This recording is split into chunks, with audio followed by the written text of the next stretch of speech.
Drama serial तपिश।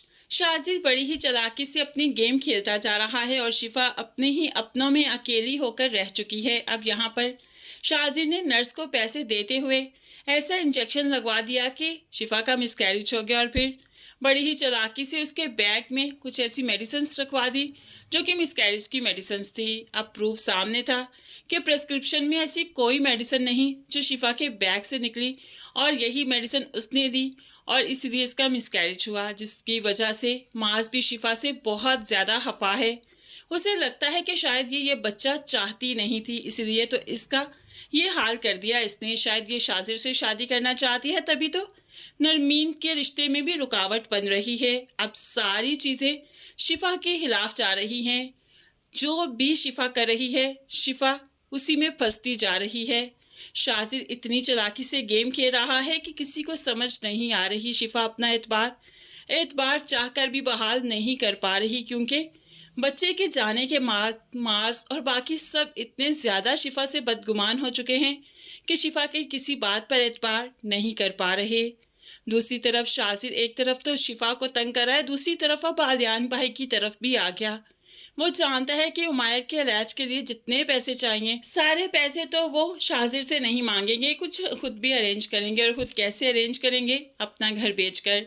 तो फिर पहले ही प्रॉपर्टी डीलर के पास पहुंच जाता है शाजिर और कहने लगा कि आलियान घर बेचेगा, ये 52 नंबर घर मुझे चाहिए, चाहे डबल कीमत में ही सही, ये मुझे ही खरीदना है। आप प्रॉपर्टी डीलर कहने लगा, क्यों, आपके आलियान भाई से कोई दुश्मनी है क्या? शाजिर गुस्से से उसे काम रखने का कहता है और जो कहा उसे मानने का कहता है। अब शाजिर इतना पैसा ज़्यादा उसको देगा कि प्रॉपर्टी डीलर की ज़बान तो बंद हो ही जाएगी और फिर ये घर तो अब शाजिर ही खरीदेगा। शाजिर चाहता है कि आलियान को भी अब सड़क पर ले आए और शिफा भी अपने अपनों में अकेली हो जाए और माज उसको छोड़ दे, तब जाकर वो हमदर्दी जताने के लिए इन लोगों का बने और उसके बाद शिफा के पास कोई रास्ता ना हो सवाए इसके कि वो शाजिर को अपनाए। है यहाँ पर फिलहाल तो पुप्पो भी काफ़ी परेशान है। वो माज से कह देती है, इस तरह तो नरमीन का रिश्ता भी टूट जाएगा। बार बार ये शाजिर पर इल्ज़ामात लगाती है, क्या कुछ नहीं किया उसने। हमारे पास तो हॉस्पिटल के बिल पे करने तक के पैसे नहीं थे, शाजिर नहीं दिए ना। पता नहीं ये क्यों फजूल तमाशा करती है, नरमीन का रिश्ता भी तोड़वाएगी। इसे कहो अगर यही तमाशे करने अपने भाई के घर चली जाए। तो माज शिफा से दो टोक कह देता है, आइंदा शाजिर के बारे में कोई तुमने बात की ना, मुझसे बुरा कोई नहीं होगा। पहले तो मेरी औलाद को खा गई, तो अब मेरी बहन की खुशियों को खाना चाहती हो। अगर यही हरकतें रही तुम्हारी तो भाई के घर चली जाओ, 3 लफ्ज़ बोलकर तुम्हें फारिग कर दूंगा।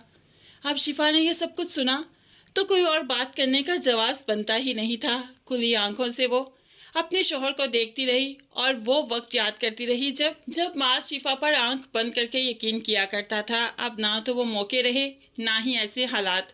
अब तो शिफा को खुद से कुछ करना होगा। अगर वाकई वो माज के साथ ज़िंदगी गुजारना चाहती है, अपने रिश्ते को बचाना चाहती है, तो फिर शाजिर की हकीकत उसे सबके सामने लानी ही होगी। चाहे रिकॉर्डिंग करे इसकी वॉइस की या फिर कोई वीडियो बनाए या कुछ भी करे अपना घर बचाने के लिए। फिर औरतें क्या कुछ नहीं किया करती।